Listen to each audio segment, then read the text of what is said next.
मंगलमय मंगलकरण वीतराग विज्ञान नमो तागी जाते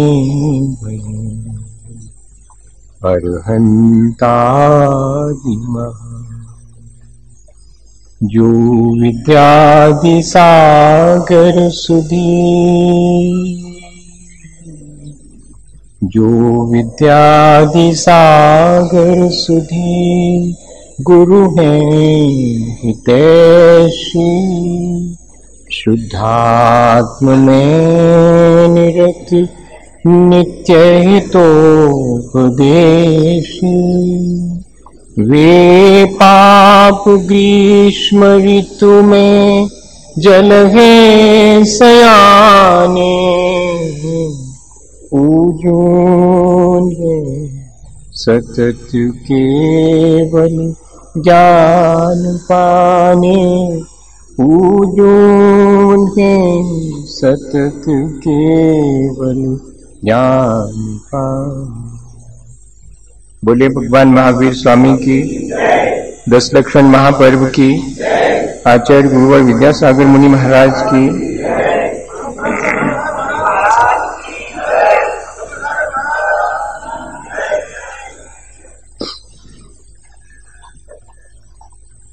आज अपने जीवन को अच्छा बनाने की प्रक्रिया का 10 धर्मों के अनुसार अंतिम दिन है। हमने एक एक धर्म की बात से अपने जीवन को संभालने और अच्छा बनाने का प्रयत्न किया है। एक श्रावक और साधु दोनों के जीवन को अच्छा बनाने के लिए ये 10 धर्म आचार्य हम पर कृपा करके कहे हैं। शुद्ध परिचिदानुभूदा सर्वस्वी काम भोग बंद कहा एक सुबलंबो नवरिन सुलभो विहत्तस। हम सब संसारी जीवों के सुनने में, देखने में, परिचय और अनुभव में कामबंध और भोग की कथाएं निरंतर आती ही रहती हैं। हमारे जीवन में अगर अभाव है या हमारे जीवन में अगर हमें दुर्लभ है तो वह है एकत्व, विभक्त, अपना ही आत्मस्वरूप। इसलिए हमारा धर्म या हमारा कर्तव्य है कि हम अपने उस आत्म स्वरूप को प्राप्त करने और उसी में लीन रहने का अभ्यास करें। आत्म स्वरूप में लीन होने का नाम ही ब्रह्मचर्य है। यह कि काम भोग और बंध की कथा से निवृत्त होना, इसका नाम ब्रह्मचर्य है। या अपने 5 इंद्रियों के विषयों से विरक्त होना, यह ब्रह्मचर्य है। यह कि स्वतंत्र वृत्ति निवृत्ति अर्थम गुरुकुल वासो वा ब्रह्मचर्यम। अपनी स्वच्छंद वृत्ति को रोक करके गुरुजनों के अनुसार उनके चरणों में या उनकी आज्ञा से अपना जीवन व्यतीत करना, यह भी ब्रह्मचर्य है। एक गृहस्थ को यह 2 रूपों में अभ्यास करने के लिए आचार्य भगवंतों ने उपदेश दिया है। एक तो वह ब्रह्मचर्य अनुव्रत के रूप में और दूसरा ब्रह्मचर्य प्रतिमा के रूप में इस व्रत को अंगीकार करने का उपदेश श्रावक के लिए है। बड़ा आश्चर्य लगता है कि काम सेवन से पूर्णतः निवृत्त नहीं होने पर भी उसे ब्रह्मचर्य अनुव्रत कहा गया। समंतभद्र आचार्य महाराज ने तो उसे स्वदार संतोष नाम का व्रत कहा है। हमारा जैन दर्शन प्रवृत्ति और निवृत्ति के संतुलन पर आधारित है। इसलिए अगर गौर से देखा जाए तो जो अनंत वासना है, अनंत कामनाएं हैं, जो विकार की तरफ जाने के सैकड़ों रास्ते हैं, उन सबसे निवृत्त होकर के मात्र एक में ही संतुष्ट हो जाना, इसलिए यह निवृत्ति परक धर्म है। इसलिए इसे भी ब्रह्मचर्य अनुव्रत या सदार संतोष नाम का व्रत कहा गया। अनंत वासना को सीमित कर दिया और एक में ही हम संतुष्ट हो गए। और श्रावक अपने आध्यात्मिक विकास के लिए आगे बढ़कर के और प्रयत्न करे तो कहां तक पहुंच सकता है? वो मन वचन काया से जिस एक के साथ संबंध स्थापित किया है उससे भी निवृत्त होकर के स्वस्थ और प्रसन्न होकर शेष जीवन को व्यतीत करे, ये ब्रह्मचर्य प्रतिमा है। और महाव्रत में तो 9 कोटि विशुद्धि पूर्वक मन को सदा निर्मल बनाए रखना, उसमें विकारों के लिए स्थान नहीं देना, समस्त विकारों से रहित हो जाना, समस्त काम वासना से रहित हो जाना, यह ब्रह्मचर्य महाव्रत है जो कि साधु जनों के द्वारा अभ्यास किए जाने योग्य है। हम अगर गौर से देखें तो यह मात्र बाह्य में पालन किए जाने वाली कोई प्रक्रिया नहीं है, यह तो आंतरिक परिणामों के शोधन की प्रक्रिया है। हम बाह्य में देहा शक्ति से बचें और अंतरंग में अपने आत्मा में अनुराग करें, यही वास्तव में इस धर्म का अभ्यास है। जितनी जितनी बाह्य में अपने और दूसरे के शरीर से आसक्ति घटेगी और जितनी अपने और दूसरे के आत्मा में अनुराग उत्पन्न होगा, उतना हम ब्रह्मचर्य का अभ्यास कर पाएंगे।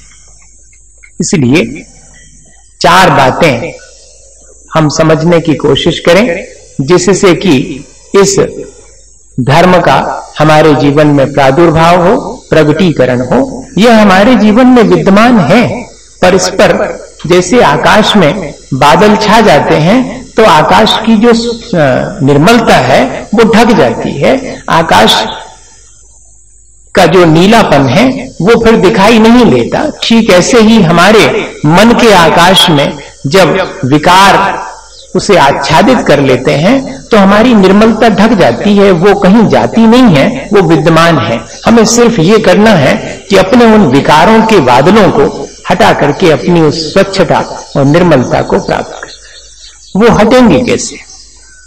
जिसकी स्वस्थ मानसिकता हो, जिसका इंद्रियों के विषयों से विरक्त होने का अभ्यास हो, जो कल्याण मित्र की संगति करे और भगवान के प्रति भक्ति भाव रखे, ये 4 बातें जिसके जीवन में हैं वो बहुत आसानी से इस धर्म को अपने जीवन में उद्घाटित कर सकता है। स्वस्थ मानसिकता के मायने क्या है? दूसरे के प्रति हमारा जो सोच है वो सकारात्मक हो, निर्विकार हो। उत्तम ब्रह्मचर्य मन आनो, माता बहन सुता पहचानो। मेरे मन में जब भी किसी दूसरे को देख करके विचार उत्पन्न हो तो अत्यंत स्वस्थ हो। स्वस्थ विचार के मायने क्या है? यही कि मेरे से कोई बड़ी है, वो मेरे मां के समान है, ये स्वस्थ विचार है। मेरे बराबर की है, मेरी बहन के समान है, ये स्वस्थ दृष्टिकोण है। मेरे से छोटी है, बेटी के समान है। इसी तरह पिता, भाई और बेटे के समान दृष्टि में निर्मलता लाई जा सकती है, ये स्वस्थ मानसिकता है। स्वरूप नखा रामचंद्र जी के प्रति आकृष्ट है, उधर रावण सीता जी के प्रति आकृष्ट है। दो उदाहरण अपने सामने हैं। उधर रामचंद्र जी का भी प्रेम है सीता जी से और लक्ष्मण जी का प्रेम भी है, श्रद्धा है सीता जी से। सबकी अपनी अपनी मानसिकता है और कुछ नहीं। स्वरूप लखा रामचंद्र जी को चाहती हैं, उनका रामचंद्र जी की देह के प्रति अनुराग है। सीता जी भी चाहती है रामचंद्र जी को, उतना ही उससे भी कहीं ज्यादा, लेकिन वहां धर्मानुराग है, वहां विषयानुराग है। इधर रावण भी सीता जी से अनुराग रखते हैं और लक्ष्मण जी भी रखते हैं। दोनों भिन्न हैं, दोनों की दृष्टि अलग अलग है। रावण देहाशक्त है और लक्ष्मण जी अत्यंत श्रद्धा पूर्वक मां की तरह सीता जी को देखते हैं। तभी तो जब सीता जी का हरण हो जाता है और ढूंढते हैं तो रास्ते में पड़े हुए जो आभूषण हैं उनमें से लक्ष्मण जी मात्र सीता जी के नूपुर पहचान पाते हैं। पूछने पर कि भैया हाथ के कंकण या कि गले की हार नहीं पहचानते क्या? मैं तो रोज श्रद्धा पूर्वक सीता जी के पैर छूता था, इसलिए मुझे तो उनके नूपुर से ही परिचय है। शेष आभूषण मैंने कभी देखने का प्रयास ही नहीं किया। स्वस्थ मानसिकता होगी तो दृष्टि भी सही होगी। इतनी सी बात है। पांचों इंद्रियों को नष्ट कर लेने से कोई इंद्रिय विजयी नहीं होता कि आंख मीच लो कि कान में ठेंटा लगा लो। हाँ, इससे नहीं होता। आपके भीतर का मन अगर स्वस्थ है तो आपकी पांचों इंद्रियां अपने विषयों को ठीक ठीक ग्रहण करेंगी, और आपके मन में विकार है तो पांचों इंद्रियों में वो विकार प्रकट हुए बिना नहीं रहेगा।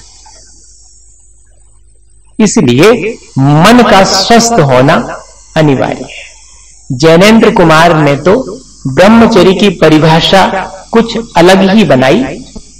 वे कहते हैं कि मैं अपने पिता की जीवन साथी को अपनी मां मानता हूं, वो मेरी मां है भी। ध्यान से सुनना, मैं अपने पिता की जीवन साथी को अपनी मां मानता हूं, वो मेरी मां है भी। जिस दिन मुझे अपने बच्चों की मां भी अपनी मां जैसी जन लगने लगेगी, उस दिन मेरा ब्रह्मचर्य हो जाएगा।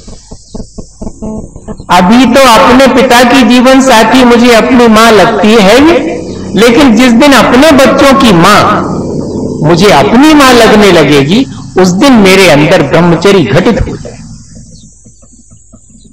मेरे अपने जीवन की घटना जिससे मुझे प्रेरणा मिली वह भी ऐसी ही है। सन 1978 में मैं आचार्य महाराज के चरणों में दर्शनार्थ जाया करता था।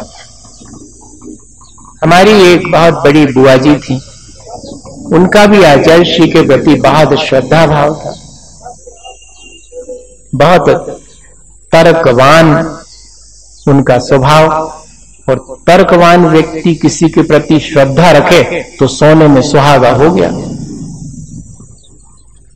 उनकी श्रद्धा इतनी कि वो हफ्ते में 2-4 बार अपना कॉलेज छोड़ करके आचार्य महाराज के प्रवचन दर्शन के लिए जाती, और इस दौरान उनके मन में परिवर्तन हुआ। उन्होंने एक दिन आचार्य महाराज से और ब्रह्मचर्य व्रत का निवेदन किया। आचार्य श्री ने कहा कि अभ्यास करो। हमने बाहर आकर के और बुआ जी से कहा कि ये क्या होता है। अब अपन तो उस समय उतना समझते नहीं थे। उन्होंने कहा ये क्या होता है। बोले बताऊंगी बेटे, कभी मौका आएगा तो। ठीक, बात आई गई, हो गई। एक दिन उनके घर पहुंचे तो बैठे थे, उतने में जो है फूफा जी कहलाने ना, भैया संबंध मुझे इतने ही मालूम थे कि मैं मां से पूछ लेता था कि इनके पैर छूना कि नहीं, वो कहती पैर छूना तो छू ली और बाकी तो जय जनन, बाकी आओ तो आओ ज्यादा। तो वो आगे फूफा जी तो बुआ जी बैठी थी पलंग पर, वो उनके बाजू में जाकर के बैठ गए। मैं तो कुर्सी पर बैठा हुआ था, मेरे से बोली कि बेटे इधर मेरे पास आकर के बैठ। मैं जाकर उनके दूसरे बाजू में बैठ गया। एक हाथ फूफा जी के ऊपर रखा, एक मेरे ऊपर रखा, और मेरे से बोलती कि उस दिन नैनागिर में मेरे से पूछता था ना कि ब्रह्मचर्य क्या होता है। मैं आज बताती हूं कि जो धारा इस हाथ में बह रही है जो तुम्हारे फूफा जी पर रखा है, और जो धारा इस हाथ में जो तुम्हारे ऊपर रखा है, दोनों में बहुत अंतर है। जिस दिन दोनों में समानता हो जाएगी, वैसा ही भाव जैसा तेरे ऊपर हाथ रखने पर है, वैसा ही फूफा जी के ऊपर हाथ रखा उस पर हो जाएगा। उस दिन मेरा ब्रह्मचर्य होगा। अभी तो सिर्फ अभ्यास कर ले। इससे मुझे ये प्रेरणा मिली कि यह कोई बहुत बाहरी कोई प्रक्रिया नहीं है, छू वाली। 7 हाथ की दूरी रख लेना बहुत आसान है, लेकिन भीतर से 1 इंच भी दूर ना हो तो व्यर्थ है। ये अत्यंत भावनात्मक प्रक्रिया है, स्वस्थ मानसिकता की प्रक्रिया है। और इसी वजह से लाइन लिखी गई पूजा में वो थोड़ी सी लोगों को चुभती तो है, पर है सही। लोगों ने तो उसको बदलने की कोशिश की कि संसार में विश्वेल नारी तज गए जोगीश्वरा। लिखने वाले ने बहुत सही लिखा था, समझने वाले को लगा कि ये तो साफ साफ निंदा है। कहीं कोई निंदा नहीं है। लिखने वाले ने ये नहीं लिखा कि संसार में विश्वेल मां तज गए जोगी स्वरा, संसार में विश्वेल बहन तज गए जोगी स्वरा, संसार में विश्वेल बेटी तज गए जोगी स्वरा। लिखने वाले ने लिखा कि संसार में विश्वेल तज गए। नारी के लिए विश्वेल क्यों लिखना पड़ा? क्योंकि रिश्ते तो हमने 3 ही बनाए थे अपनी पवित्रता के लिए, लेकिन मेरी पवित्रता उतनी नहीं रह पाती अब, इसलिए चौथा रिश्ता मैंने किसी एक तक सीमित रखा था। उस वजह से, वरना तो वो किसी ना किसी की मां है, किसी ना किसी की बहन है, किसी ना किसी की बेटी है। मेरी अपनी वासना ने उसमें जो रिश्ता कायम किया है वो मेरे लिए विश्वेल है, वो स्वयं विश्वेल नहीं है। अगर मां विश्वेल हो जावे तो उसमें लगने वाले हम सब फल भी विश्फल कहलाएंगे। फिर तो तीर्थंकर के लिए भी जरा विचार करना पड़ेगा कि मामला क्या है। इसलिए हमारे अंदर की जो विकृति है वो हमारे लिए विश्वेल है, दूसरा कोई हमारे लिए विश्वेल नहीं है। दूसरा तो हमारे विचारों को अगर विकृत करता है तो वो निमित्त है। विचार तो हमने अपने अपने हाथ से विकृत किए हैं। इसलिए सबसे पहली आवश्यकता है इस व्रत के या इस धर्म के उद्घाटित करने के लिए कि हम अपनी मानसिकता स्वस्थ बनाएं, जिसके अंदर आज वर्तमान में यही एक विकृति बहुत तेजी से हमारी युवा पीढ़ी में बढ़ रही है। स्वस्थ मानसिकता नहीं है। अब शब्दों में जरूर हम और कोई रिश्ता कायम कर लेते हैं, लेकिन उतना हमारे मन में उस रिश्ते के प्रति पवित्रता और गौरव नहीं रह पाता। होना यह चाहिए कि हमने जो रिश्ता कायम किया है उस रिश्ते की पवित्रता हम बना करके रखें। मैं तो एक शब्द में कोई पूछता है, छोटे बच्चे पूछते हैं कि ब्रह्मचर्य के मायने क्या है, एक ही जवाब देता हूं कि रिश्तों की पवित्रता का नाम ही ब्रह्मचर्य। हमारे अपने जीवन में जितने संबंध हम बनाए उन सब संबंधों में हमारे पवित्रता रहे तो देखिएगा फिर देहा शक्ति से ऊपर उठ करके हम आत्म प्रेम और आत्मानुराग ही करेंगे, और वही हमारे इस धर्म के अभ्यास का पहला कदम। बहुत सारे उदाहरण स्वस्थ मानसिकता के हैं और अपने इंद्रियों पर विजय प्राप्त करने के हैं। छोटे छोटे से उदाहरण से हो सकता है कि बात समझ में आए। मैं हमेशा वो उदाहरण देता हूं। जिन लोगों ने उदाहरण पहले से सुने हैं उनके लिए भी है, और जिन्होंने नहीं सुने हैं उनके लिए तो है ही। सुखदेव हुए, संसार से विरक्त होकर ग्रह त्याग दिया, वस्त्र भी उतार के फेंक दिए और नग्न ही जंगल की तरफ जा रहे हैं। रास्ते में नदी के किनारे बहुत मां बहन स्नान कर रही हैं। वे उस रास्ते से निकले, किसी ने भी अपने वस्त्र संभालने की कोशिश भी नहीं की। उनको समझाने के लिए उनके पीछे उनके ही वयोवृद्ध पिता जा रहे हैं। थोड़ी दूरी है, सुखदेव तो आगे निकल गए उनको ढूंढते हुए, और जब उनके पिता निकले तो सबने जो है अपने वस्त्र संभालना शुरू कर दिया। उनके पिता को क्रोध आ गया और उन्होंने उन नहाने वाली मां और बहनों से कहा कि मैं इतना वृद्ध और मुझे देख करके तुमने अपने वस्त्र संभालना शुरू कर दिए, और अभी अभी मेरा 20-25 साल का और वो भी निर्वस्त्र बालक निकल गया, तब तुम्हें लज्जा नहीं आई? तब तुमने अपने वस्त्र नहीं संभाले? उनमें से एक ने बहुत साहस करते करके कहा कि वयोवृद्ध, आपके वे पुत्र होंगे, लेकिन वे तो संसार से अत्यंत बेखबर और हमारे बीच से निकले, हमें कोई आवश्यकता नहीं पड़ी, उन्होंने तो हमारी तरफ देखा भी नहीं। अगर आप अपनी आंख संभाल लो तो हमें फिर वस्त्र संभालने की आवश्यकता नहीं पड़ेगी।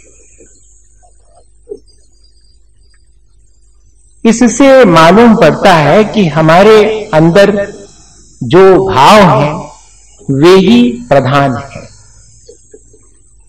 अगर हमारे उन भावों में विकृति है तो हम बाह्य में कितना भी सदाचरण कर लेवें, वो हमारा सदाचरण हमारे जीवन के उत्थान करने में कारण नहीं बनेगा।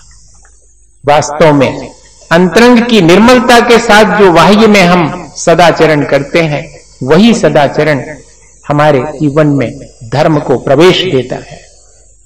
एक और उदाहरण ऐसा ही है, ताकि बात बहुत स्पष्ट हो जाए।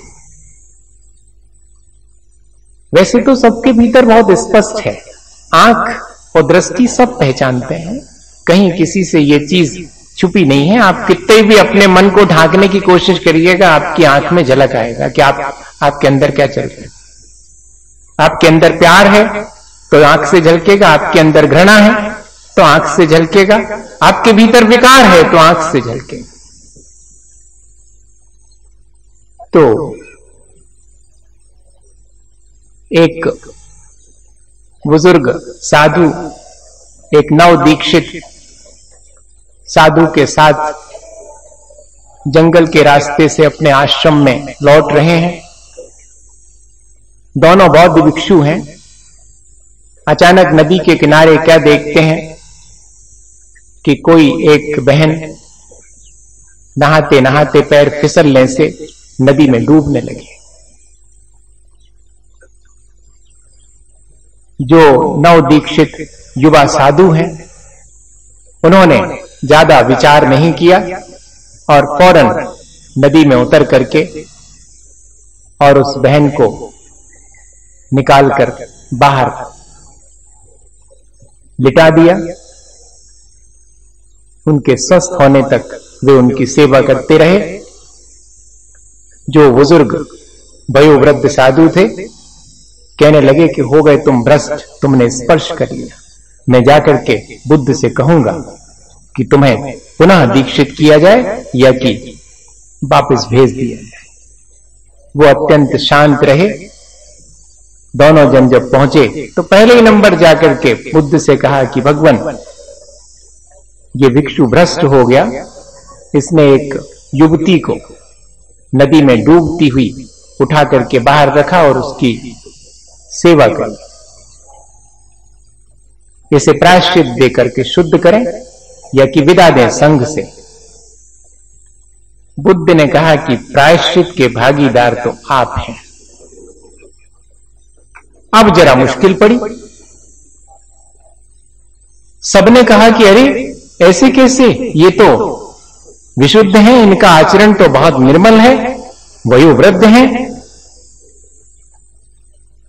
सारी बातें सही हैं, लेकिन वहां उस नदी पर हुई घटना को ये यहां तक धोकर के लाए हैं और उसने तो युवती को नदी से निकाल के वहीं रख के छोड़ दिया है। ये इनके भीतर युवती अभी भी है, इसलिए प्रायश्चित इनको करना चाहिए।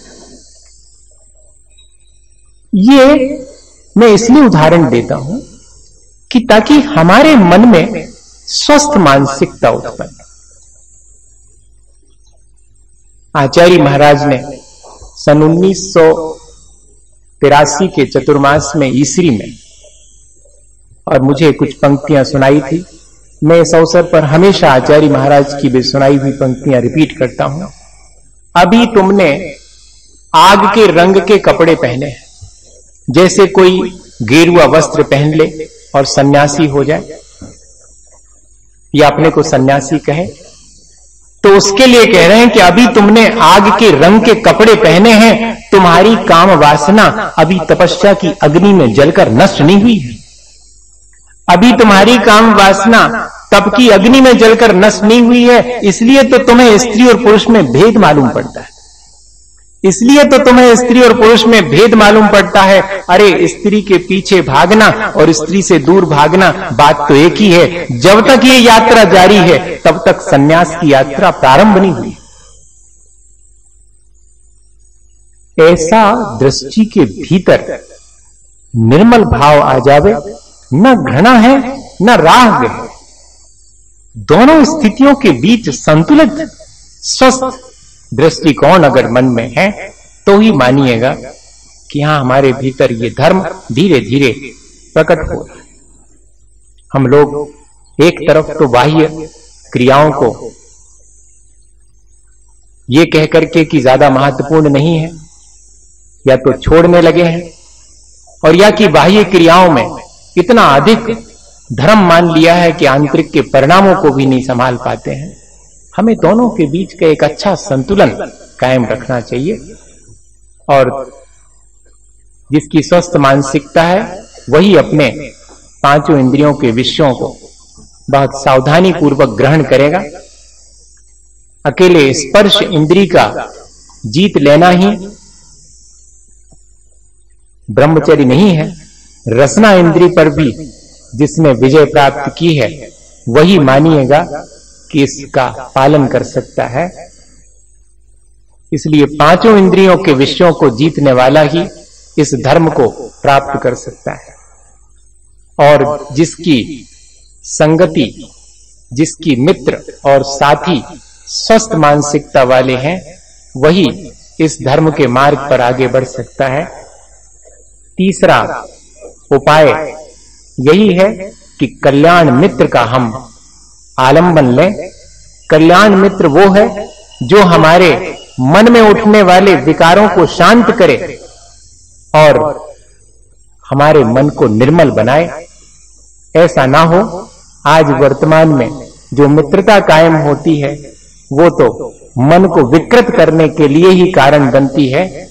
होना चाहिए ऐसा मित्र जो हमें विकार की तरफ अगर जाने लगे तो वहां से संभाल लेवे, हमारे मन को निर्मल बनाने में कारण बने। इसलिए उसको कल्याण मित्र कहा। साता वेदनी के उदय में ही प्राप्त होता है कल्याण मित्र। ये तत्वार्थ राजवार्तिक में अकलंक स्वामी ने शब्द का उपयोग किया कि मित्र तो संसार में बहुत हैं, लेकिन कल्याण मित्र यानी निरंतर हमारे कल्याण के लिए चिंतित है, हमें संभालने के लिए हमेशा जो तत्पर है, ऐसा अगर किसी को साथ मिले, जीवन साथी भी चुनना तो ऐसा ही जीवन साथी चुनना। विवाह की पद्धति इस ब्रह्मचर्य को आगे बढ़ाने में कारण बनी। इसलिए विवाह तो सामाजिक एक मर्यादा का निर्धारण है और सदार संतोष धार्मिक मर्यादा का निर्धारण करने वाला व्रत है। दोनों का अच्छा संतुलन है। एक तरफ अगर कोई सदार संतोष नाम का व्रत धारण करे तो वो धार्मिक दृष्टि से अपने जीवन को ऊंचा उठाएगा, और कोई व्यक्ति अगर आर्ष परंपरा से जैसी विवाह की पद्धति है वैसी विवाह की प्रक्रिया को अपनाए तो वह भी इस ब्रह्मचर्य अनुव्रत को अपने जीवन में धारण कर सकता है। सामाजिक जीवन बिना विवाह के ठीक नहीं माना जाता। विवाह हमारी मर्यादाओं को निर्धारित करने वाला और हमें सामाजिक प्राणी बनाने वाला है। कहीं भी चले जाइएगा, किसी धर्मशाला में अगर आप कमरा मांगेंगे तो सबसे पहले पूछा जाएगा कि कौन कौन है, अकेले हैं कि पेयर है। अकेले हैं तो एक भंडरिया ले लो, वही में धर लो सामान और जटारो लगा लो, अपने कमरा में मिल। क्यों? क्या कारण है? आपकी गृहस्थी है तो आप पर विश्वास किया जा सकता है, और आपकी अकेले हैं तो अभी आपका मन कहां कहां जाकर के रुकेगा कहा नहीं जा सकता। किसी एक पर रुक गया हो तो अब आप मर्यादा पूर्वक अपना जीवन जिएंगे। सैकड़ों जगह हमारा मन भ्रमित होता हो, स्वच्छंद हो, उसे एक जगह और मर्यादित करने की प्रक्रिया समाज ने बनाई, उसे हम विवाह कहते हैं, और धर्म के द्वारा बनाई गई उसे हम सदार संतोष और ब्रह्मचर्य अनुव्रत कहते हैं। दोनों का अच्छा संतुलन ही हमारे जीवन में इस धर्म को उद्घाटित करने में कारण बनेगा। और चौथे नंबर पर रखा भगवान के गुणगान करना, क्योंकि भगवान हमारी निर्मल अवस्था की प्रतिकृति हैं, वे प्रतिछवि हैं, वे हमारी उस निर्मलता के प्रतिबिंब हैं। निरंतर हम उनकी उस वीतराग छवि को देखेंगे तो हमारे मन में वीतरागता ही आएगी। जैसा बाह्य में हम देखते हैं, जिस रूप का दर्शन करते हैं अंतरंग में, वैसे ही भाव उत्पन्न होने के लिए वह निमित्त बन सकता है। बनाएं तो निमित्त बन सकता है। वैसे तो कोई व्यक्ति वीतराग छवि से भी राग द्वेष करना चाहे तो कर सकता, भैया ऐसा नहीं कह रहे, एक्सेप्शन में भी पॉसिबल। लेकिन एक सामान्य यह है दृष्टि कि एक वीतरागता पर दृष्टि जाती है तो मन में भी निर्मलता आती है। और अगर राग द्वेष संसार का देखते हैं तो हमारे अंदर भी राग द्वेष उत्पन्न होता। अगर वीतराग भगवान के दर्शन करने, पूजन करने और उनकी आराधना करने का हमारा अभ्यास है तो हम जल्दी से अपने परिणामों में निर्मलता ला करके उन्हें संभाल सकते हैं। गांधी जी एक सभा में कस्तूरबा के साथ बैठे हुए थे।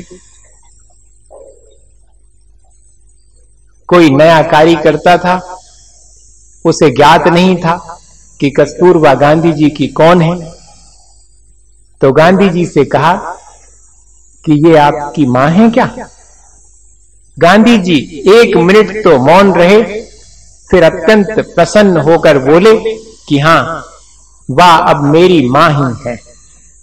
और सब कार्यकर्ता एकदम सकते में आ गए। उस नए कार्यकर्ता को उलाहना दिया कि तुम्हें इतना ही नहीं मालूम, कस्तूरबा तो बापू की जीवन साथी हैं। पर बापू ने कहा कि वो मां है, कैसे कह दिया?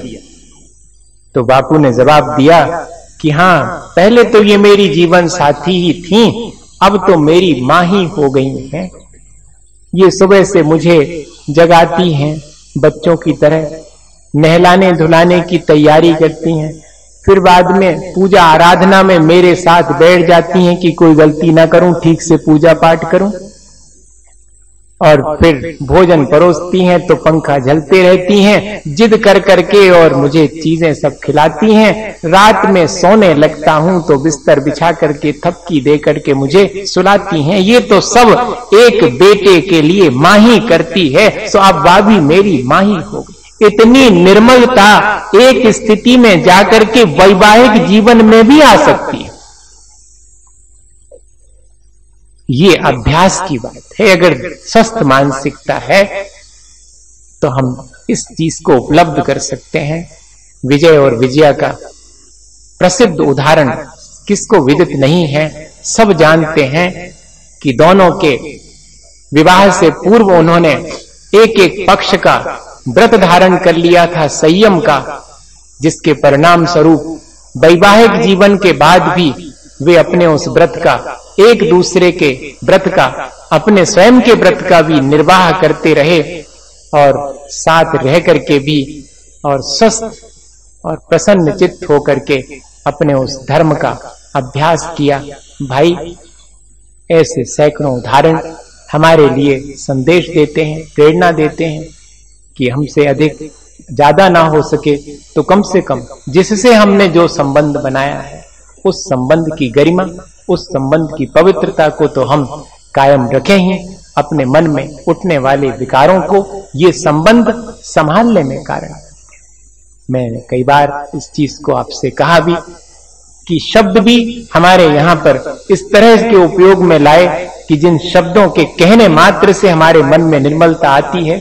आप किसी को माँ कह के देखिएगा, भावों में क्या निर्मलता आती है। बहन कह के देखिएगा, बेटी कह के देखिएगा, परिणाम कुछ और ही होंगे। आचार्य महाराज कभी भी किसी भी बहन का, दीदियों का नाम नहीं लेते। मुझे बड़ा आश्चर्य हुआ शुरू में, और वही परंपरा हम लोगों के भी जीवन में आज भी जो पुराने मुनि महाराज हैं उन सब के जीवन में तो है ही, बाकी का नहीं कह सकता। कभी भी किसी भी बहन का नाम लेने तक की परंपरा नहीं रही। उसे बहन या कि बेटी ही कह करके और संबोधन करेंगे। वह संबोधन मन को जो है और स्वस्थ बनाता है। बताइएगा सामाजिक क्या व्यवस्था रखी गई हमारे मन को स्वस्थ बनाने के लिए, हमारे जीवन में इस धर्म को लाने के लिए। हम अगर इतना छोटा सा भी अपने जीवन में अभ्यास करें तो ये धर्म आसानी से हमारे जीवन में आ सकता है। इसी भावना के साथ कि हमारे आत्मा में रुचि बढ़े, हम आत्मा स्वरूप को प्राप्त कर सकें, अपने परिणामों को निर्मल बनाकर इस धर्म को अपने जीवन में अंगीकार कर सकें। बोलिए आचार्य गुरुवर विद्यासागर। हे गुरुवर शाश्वत सुख दर्शक, यह नग्न स्वरूप तुम्हारा है। जग की नश्वरता का सच्चा दिग्दर्शन करने वाला है। जब जब विषयों में रच पच कर गाफिल निद्रा में सोता हो, अथवा वह शिव के निष्कंटक पथ में विषकंटक बोता हो अर्घ्य शाखा सन्नाटा, वन में वनचारी चरते हो। शांत निराकुल मानस तुम तत्वों का चिंतन करते हो। करते तप शैल नदी तट पर, करतल वर्षा की झड़ियों में। समतारस पान किया करते, सुख दुख दोनों की घड़ियों में। अंतर ज्वाला हरती वाणी, मानो झरती हो फुल झड़ियां।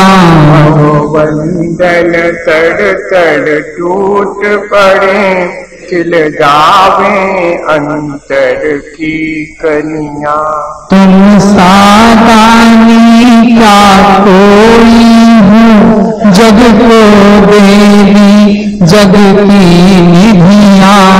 दिन रात लुटाया करते हो, शम सम की अविनश्वर मणियां। हे निर्मल देव तुम्हें प्रणाम, हे ज्ञान दीप आगम प्रणाम। हे शांति त्याग के मूर्तिमान, शिव पथ पंथी गुरुवर प्रणाम। मिथ्या तम नाश वेखो, ज्ञान के प्रकाश वेखो, आप पर वास वेखो भानु शिव कानी गए। छाहु द्रव्य जान वेको बंधु विधि भान वेको सपर पिछान वेको परम प्रमाणी है। अनुभव बताए वेखो जीवों के जताए वेखो काबू न सताए वेखो भव्य उर आनी है। जहाँ तहाँ तार वेको पार के उतार वेको सुख विस्तार वेको यही जिनवाणी है। वाणी के ज्ञान ते सूझे लोकालो सोवाणी मस्तक नमो सदा दे। उदक चंदन तन दुलकोस्त कई चरु सुदी पशु धूप फलार्घ कई।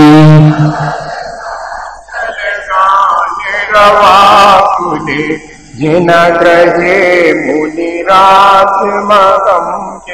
ओम ह्रीं परम पूज्य आचार्य श्री गुरुवर विद्यासागर जी महाराज के समस्त मुनि श्री क्षमा सागर जी महाराज मुनि श्री भक्त सागर जी महाराज के पुनीत पावन चरणारविंदों को अनर्घ्य पर प्राप्त अर्घ्यं निर्मामि।